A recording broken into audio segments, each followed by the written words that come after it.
Well, today we are one step closer to having Buc-ee's in the Big Bend. Leon County officials are recommending the project move forward for final approval. Our Brea Ruffin spoke to the County Commission chair about the process and the progress. Brea, fill us in.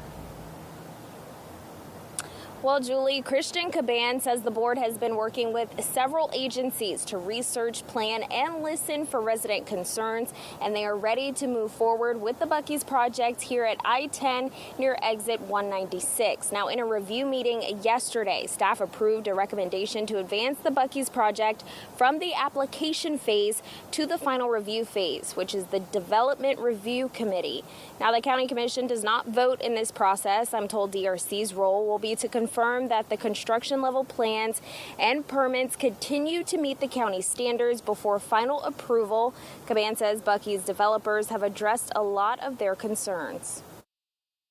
It was brought to our attention that all those concerns have been met from an environmental standpoint, from a stormwater standpoint, from making sure that there's enough green space, and to, most importantly, making sure that all the traffic plans have been very, very detailed in their coordination with the Buc-ee's team.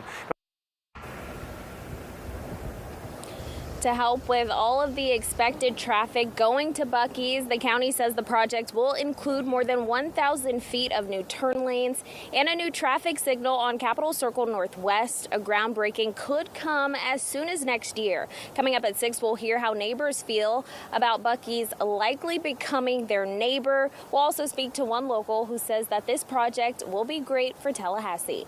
For now, live in Leon County, Brea Ruffin, WCTV Eyewitness News. All right, Brea, we'll see you at 6. Thank you.